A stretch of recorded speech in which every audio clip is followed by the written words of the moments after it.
there are a ton of mistakes that you're making that's keeping you in low elo. These mistakes add up to you losing game after game and is the only reason why you can't climb. So we're going to go over the 10 biggest ones that you're making, and if you get rid of these mistakes, you will start climbing immediately. But before we break it all down, smash that subscribe button and let me know down below what kind of video you want to see next, and I'll get right on it, and let's jump into the video. Now, a huge mistake that players make all the time is their pre-fight positioning. And this is notably different than just any random positioning that you play throughout the course of a game. This is when enemies are going to come approach a point or a site or a payload, and you know a fight is about to happen or might happen. Like as an example, let's say you're capturing a point and you're at 90%, but you know an opponent is going to touch and they're going to have a team fight. But the core mistake that you're making is that you're not positioned to win that fight. Way too many players are just standing on the objective or on the point. And while there are going to be some situations that you can cap before the opponent's touch, far too often opponents will actually be able to make the touch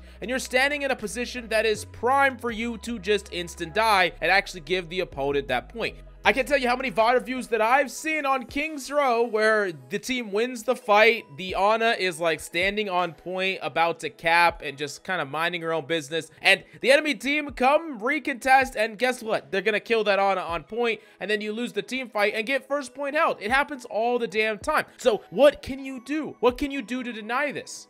After every fight on attack or defense, even if you are potentially capping a point, you need to try to position in case another fight happens, especially if you don't have 100% certainty that that fight will be prevented. There are going to be some times where you can push up, you can stuff spawns, or you could potentially play far outside the point so that opponents would have to fight through you in order to touch, but understand that many times players can slip past you with tracers, with balls, with sombras, and they can force a fight on point. So if you get caught lacking, especially if you're not going to cap that point very quickly, it's better for you to position for the inevitable fight. And how do you do that? Typically, you want to back up. You want to go take a high ground position, a vantage point that is off adjacent from the point. Because, like, let's go back to that Ana example. If the opponents are guaranteed to have a fight, but you as Ana get to play off on the high ground position, either further back or up front, not only can you be proactive and make a proactive play with nades and stuff like that, but you're also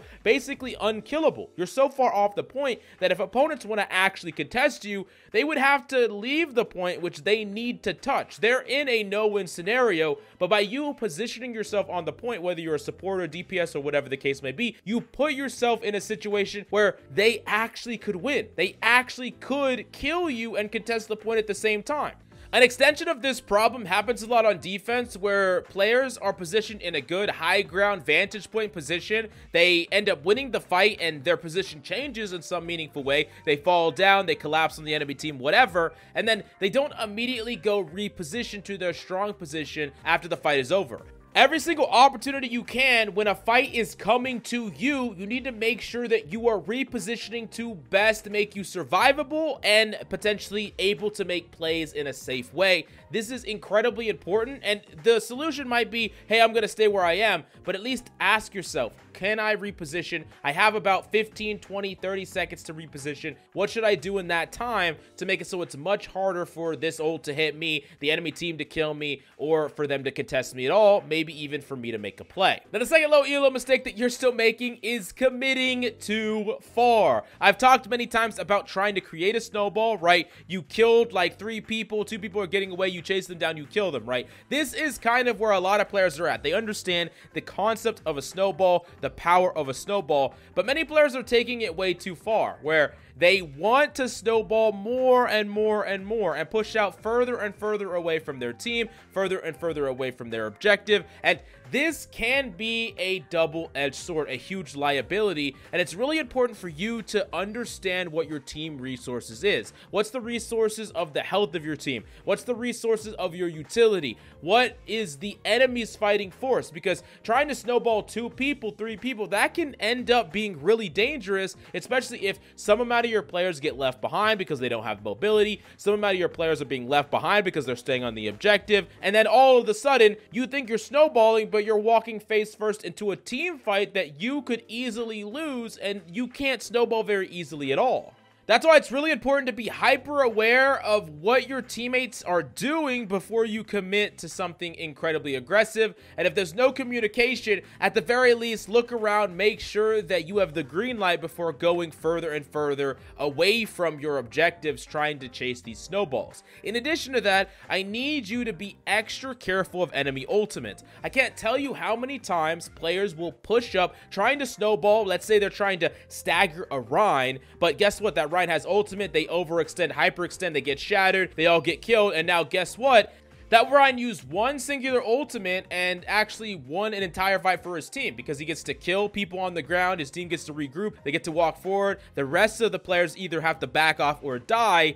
And now you've made it so that they got to set up a perfect ultimate to win an entire team fight with just a single ultimate. And this happens a lot where players hyperextend into all kinds of ultimates. EMP, Blade, Nano, Brig ult is a huge one. And players think that just because they have some small advantage, this means that they can keep overcommitting. They're not stable. And one of the things that I would really suggest you do, not just for snowballing, but in general, is something that I like to call a wellness check. This is where in a team fight you generate a huge amount of numbers advantage, but instead of pressing the gas pedal incredibly hard, you take a moment to make sure everyone is healed, everyone gets their utility back, their abilities back, and then you proceed from there. You do sacrifice a little bit of tempo here. You're not going to be pushing them as aggressively. You're not going to necessarily catch them on the back foot all the time here, but you're making sure that you're not kind of stumbling through trying to keep snowballing, but everyone is running out of abilities, running out of health, and they're kind of out on a limb and they're overextending too far where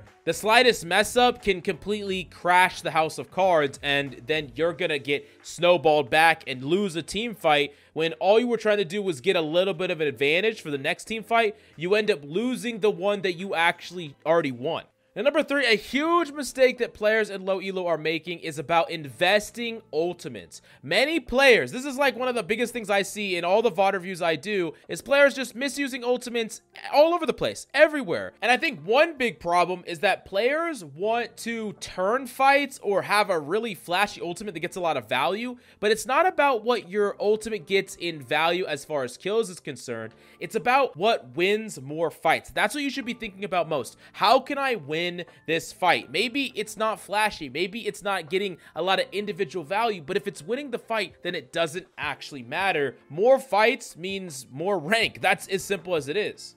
Now, what does that actually mean? Well, first off, take initiative. Use an ultimate to actually just secure a fight or close out a fight that is relatively close or even just slightly advantaged, right? You're taking a fight, you're fighting the enemy, you get a pick, they get a pick, you get a pick. It's 4v3. You don't know 100% if you can guarantee close that fight. Investing something like a Blade as your tank walks in, guarantee closing that fight out. Maybe it's not the most flashy thing. Maybe it's not the 5k that you dream of, but you're taking the initiative, you're closing out that fight. Or, hey, you turn the corner, you start a fight, and then you're going to instantly rush. You're going to start it off before anyone dies on your team. You're going to take that initiative, and you're going to try to close that fight very quickly and leverage the rush before anyone on your team dies so you get the most amount of value from it. You're taking the initiative, you're using it to try to secure a fight, even if you think, hey, okay, well, we just won a fight. We could have won it without an ultimate. We could have actually not needed to use the ultimate. If there's ever a situation where you could use one singular ultimate to win a whole team fight, that is an amazing trade, and you should take it every single time. Now, another thing that you need to be hyper conscious of when investing ultimates or deciding how you're going to invest your ultimate is you need to pay attention on who's alive on both sides of the battlefield. I think this is a skill that players need to develop more, where you constantly know what team has the advantage in numbers, like who's alive, who's dead. I know it's kind of complex to like focus on what you're doing and constantly watch the kill feed, but it should be something that you could close your eyes at any moment and you know, oh, this person's dead, or oh, we are 4-3, or oh, we are 3-3. Every time you see it, you need to make a mental note because it helps you ultimately decide how to invest, when to invest, and when to not invest. Maybe you don't need to ultimate. Maybe you need to save it for the next fight, or maybe the fight is too hard to turn. There's so many situations where you're in a 2v4 and players will invest a really powerful ultimate like Rush, Rush or Light Grab. And you got to understand that while that leaves the most opportunity for you to get like crazy numbers value, right? You potentially win a fight where y'all are down so many. It also has the largest amount of risk because you need your ultimate to deliver a crazy amount of value, enough to cross that numbers advantage gap. The true secret to making sure that you're winning more fights is try to make it so that your ultimates don't have to work so hard. Don't think, hey, my ultimate is going to close out this fight that we're losing dramatically and it's going to be like the ultimate hero play. Think of it like this ultimate is going to secure this fight we have a slight advantage in. This ultimate is going to get us a slight advantage in a fight that we're at parity in. Or we're in a slight disadvantage, but I see a perfect opportunity right here where I know my ultimate will level the playing field and bring us back up to parity or even slight advantage. See, in the situations, we're not imagining our ultimate can just make miracles happen, but we are using our ultimate to create small advantages that will ultimately lead to more fights won. Now, another huge mistake that a lot of players in low elo are making is that they're syncing up their aggression really poorly.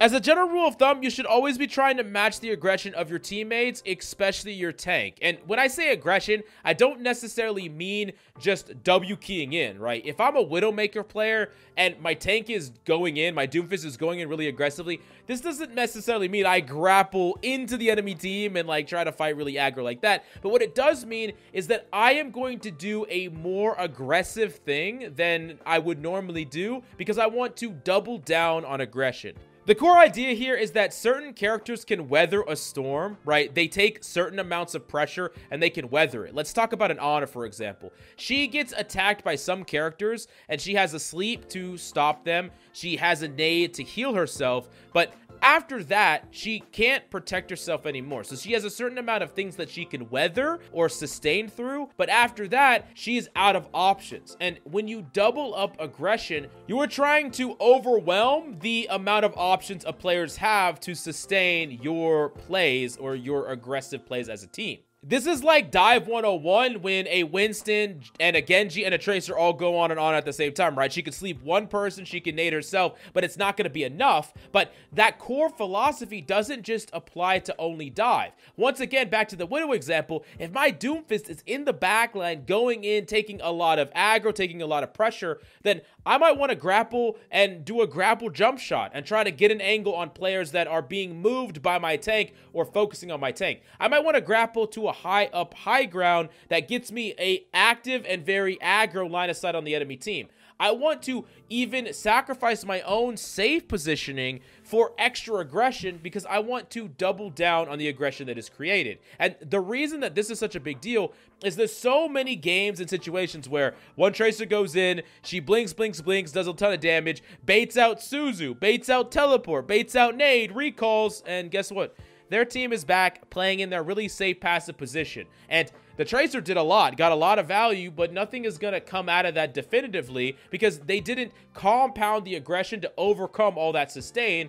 And then the other players are like, hey, we're playing our safe position. We're not making any mistakes. We're positioned perfectly. But what they really needed to do in those moments is actually capitalize on all the value, all the aggression value that Tracer got. And it's not really their fault. It's oftentimes the Tracer's fault. But if you as an individual can try to sync up your aggression with your team here, then you're going to get so much more value. Because like one Doomfist goes in, baits out 1,000,000 cooldowns, that's not going to do anything. But one Doomfist goes in and at the same time, his Ana pushes forward, even sacrifices her own position and throws out an aggressive nade. And his Kiriko teleports in and Suzu's him. And his Widow grapples in and takes an aggressive angle. You see how all of these things combined can make it so that opponents cannot deal with all of these forms of aggression at the same time, and they typically crumble. Now, oftentimes, this is going to make you feel uncomfortable because there's going to be certain moments where you need to kind of let go of all the safety and like really safe and secure positioning and do something really unorthodox because it's in line with the aggression of your team. Like, let's just say you're like a dive tank, like a Winston, a Doomfist, a D.Va, and maybe you're only at 60% health, and you want to get full healed, but your Genji dashes in and goes for a blade. Now, you don't really want to go in here. You want to get full healed. You want to go back to a health pack. You want to get all the resources you can, but if you want that play to work, you need to double down on that aggression, even if it means, hey, you might feed, you might die, you might go in and instantly get killed. It doesn't matter because your aggression can increase the success rate of that ultimate. So you need to match that aggression, even if it doesn't feel great.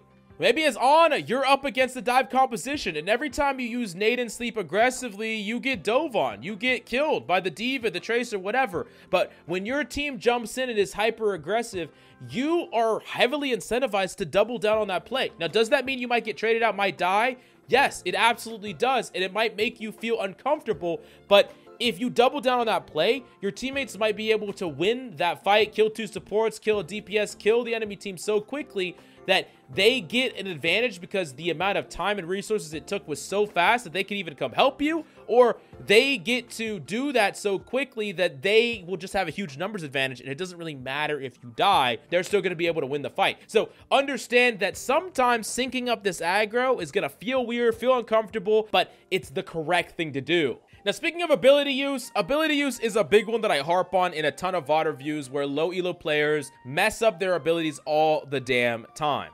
Notably with changing how they're using their abilities against different compositions. If you are up against a composition that doesn't threaten you, then you're going to use your abilities way different than a composition that is constantly on your goddamn ass, right? Let's say you're Ana up against a dive composition. You are not going to perma throw your sleep down lane, throw your nade down lane, be hyper aggressive unless there's a key opportunity, because you're gonna get punished for it, right? If you're gonna throw your nade aggressively, you need to understand that that nade better get so much value, like if you're syncing up aggression as an example, that it's worth putting the shields down for your ability to sustain against some characters that might come after you. But let's say you're up against a Widow, Cass, or Widow Ashe composition with a Sigma. These characters are not going to jump on top of you. These characters are rarely going to give you an opportunity to even hit them with the sleep dart. Now, there is Bob and Sigma ultimate that you would like to have sleep dart for, and you're going to want to track those ultimates, but in general neutral, especially at the start of fights, you can actually, by all means, throw sleeps down lane. There's really nothing that's going to stop you. Throw nades down lane because you're not going to get punished for that, and there is a potential benefit there, giving, like, you know, sleeping a Rein, giving your teammates an opportunity to pin them, or an opportunity to shoot their backline, or even just sleeping someone far range and giving your flanker an opportunity to kill them without potential risk.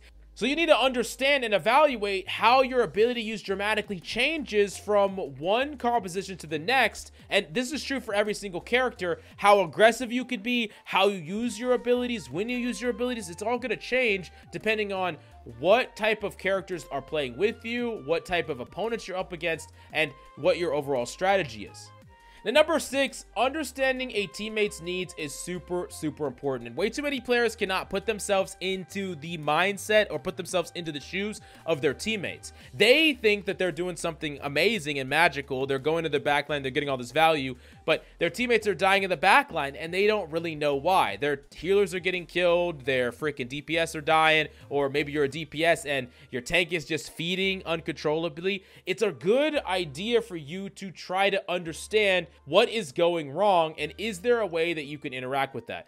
Maybe your Rein is fighting their Rein on the front line and is constantly dying because he's not getting support. And you're, as Cass, like, oh, what do I need to do here? Why is my Rein dying? Well, guess what? There's a Tracer on the Ana that is constantly harassing her, and so she can't heal the freaking Rein. But what are you doing on Cass? Oh, you're on an off angle flanking and just trying to get picks and not really getting anything done there. But if you would just play with your Ana, keep her alive, keep the Tracer off her, she could heal the Rein, and then you would have way more space to potentially make a play. So this is like one example of where if you don't stop and just look around for a second and only walk into every single fight with your strategy only, you're gonna lose a lot of games. And I'm not saying don't have a strategy and be proactive with a strategy, but especially if you start losing a couple fights, sometimes you need to slow down, look around, and figure out, is there a place that I can help what my team is trying to do? Instead of trying to be a leader and do the thing I want to do, why don't I just follow? And at the very least,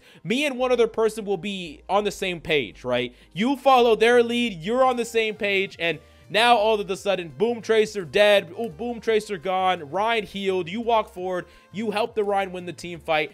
that's just an example of how just stopping, slowing down, trying to figure out what your teammates needs, what are their pain points, what can you do to help those pain points. That's a great way to win a game that feels unwinnable in the beginning. Now, number 7, I want to briefly talk about some core positioning mistakes that I'm seeing all over the place in my VOD reviews. And number 1 is just playing natural cover. You want to make sure that you have options, and that's what cover gets you. You don't want to have to just always fight someone. If you're in the open and an opponent just pops out of nowhere, you have to fight them. You have to either fight them and win or lose, right? But what if you have a piece of cover? You can decide, hey, I don't want to fight this, or hey, I want to back out so that my opponent needs to invest more resources and more time into chasing me. Or maybe I want to utilize this cover to make it so that I can fight him in certain moments and not fight him in other moments. Understand that when one player has a piece of cover and one player doesn't, the person that has a piece of cover gets to set the terms of the engagement, while the person that doesn't have a cover doesn't get to decide anything. They just get to fight when someone peeks them, and that's it. There's a lot of power in the ability to decide and the options that you get by having cover. Another thing I want to talk about with positioning is understand that it should dramatically change depending on what the opponents play.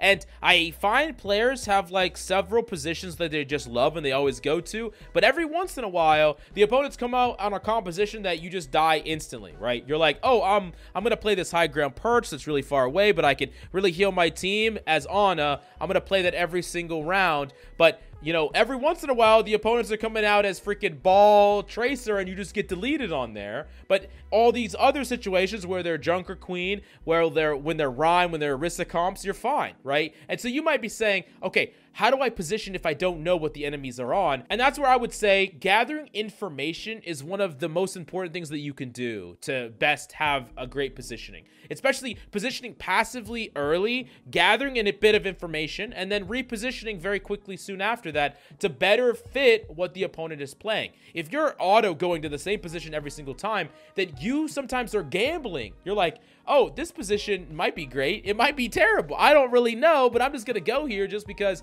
you know, I might just insta die. And that is one of the core things is like you can never position perfect, but you can position better based on information. So gather information first, make it so that you minimize the amount of randomness that can happen. You never want to position in a place that if the opponents just happen to be on these characters, then I'm just going to die right away. But if they're on all these characters, I'm going to be fine. That's not really where you want to be. You want to be more consistent than that. And then also, as a general rule of thumb, constantly reposition throughout the game when you can, especially in down moments, whenever you win a team fight, whenever you have a key moment where you are not able to contribute to the fight. Position and reposition often, because there's always a better place you can be based on factors like where your teammates are, what the health total of everyone is, how many people are left alive on the enemy team. So you're going to want to constantly reposition throughout the whole team fight even, so that you can be in the best possible position that makes you hard to deal with, you can actually make plays from, and you can help your team as well. Now, real quickly, the last 3 mistakes are fundamental mistakes that could be holding you back no matter what your skill level is. And number 8 is mechanical skill. I really do think that in general, players are undervaluing mechanical skill. They don't practice, they don't train. They put mechanics at the back end of things that they should focus on and learn. And especially if you're watching a video like this is probably you and it used to be me. Understand that everything you do in Overwatch is based on your mechanics as well. Like, if you are making the right play, but you have really bad mechanics, you could lose to someone making the wrong play but has amazing mechanics. Mechanics is the glue that is the execution of plans. You could make the perfect plan, but if you can't execute, it literally doesn't matter. So what does this mean? This means making sure that you are practicing your aim. You're optimizing your settings. You're going into a training room and practicing your difficult mechanical abilities like Primal, like Pulse Bomb, and never being satisfied with your mechanical skill. You got to understand, the better and better your mechanics become, the better your plans will be executed, and the more you'll win even when plans don't go right, or maybe you even had the wrong plan. Overwatch is an incredibly mechanically demanding game, and it's important just as much as everything else to practice and train your mechanical skill. Now, number 9 is consistency. I see way too many players feel like they're incredibly inconsistent, and you might feel that way as well. And most of the time, players are inconsistent because they make plays based purely on instinct. They only follow their gut when they do things. They don't follow any logical form of reasoning because they haven't really built it. All they make plays on is based on what they feel like they should be doing. And the problem with that is twofold. Number one, your instincts are probably wrong. If you're in low elo, you don't have great instincts. In fact, most of us have terrible instincts. The only people that have good instincts are the people that are already at the top of the top. Of course, they have great instincts. That's why they're there, and they further hone those instincts while they are there. So these people can be more intuitive players, but you as an individual trying to get better need to be a more logical player. You need to understand why you did what you did, why you were doing what you were doing, and this better helps you prepare and prep and get better. Like, think about it like this. If you're trying to become a great athlete, right, a great soccer player, we've always run into those damn players that are just like, they're God's gift, right? They're just so freaking amazing. They don't have to practice. They don't have to train nearly as hard. And they don't have to, like, break down the fundamentals of all these little things about the sport. They're already amazing at it. So they can base off instinct a lot more, right? But you can be as good as these players. You can be better than these players, but you have to take things more logically, more analytically. And the only way to do that is with VOD review. Understand why you're making certain decisions and understand how those decisions change based on certain factors. And oftentimes when you're having these really swings in your consistency, it's also because you are not getting punished for things that you should get punished for. Like, you can make a mistake in one game that just doesn't get punished, and because it didn't get punished, you got a lot of value. But there's going to be so many other games that you're going to get punished for that exact play, and you're doing the same thing. And that's really holding you back and creating this inconsistency, when it's not really an inconsistency in what you're doing. It's you're making a mistake, and the inconsistency is in your opponents actually punishing you for that mistake. Sometimes they are, sometimes they aren't. But as you climb, eventually everyone's going to punish you for that mistake, and that's where you get hard stuff. Now, last but certainly not least, the biggest mistake you're making has to do with your mindset. I need you to embrace a competitive mindset. I know it's so easy to blame your tank, blame your support, blame your DPS, blame everybody for your losses. And there are going to be some isolated situations where it was not your fault. Like, they made a huge error and it cost you the game, right? This happens all the time. But I will tell you the thing that matters most, and it's that you are the difference maker. You are the only one that is going to show up in every single one of your games, and you need to make it so that every team you're on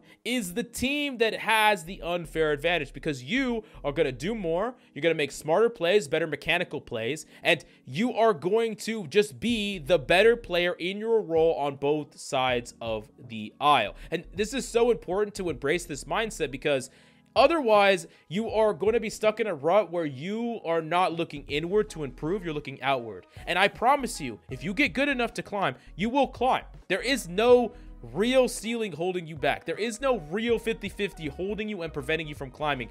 Every player that is good enough to be in a certain rank will get there. And all you need to do is look inward, work on getting better, and I promise you will climb. But if you have any questions, comments, concerns, let me know in the comments down below. And thank you so much for coming by. I really hope you enjoyed the video. Smash that subscribe so we can get to 100,000 subscribers. Thank you, and I'll see you next time.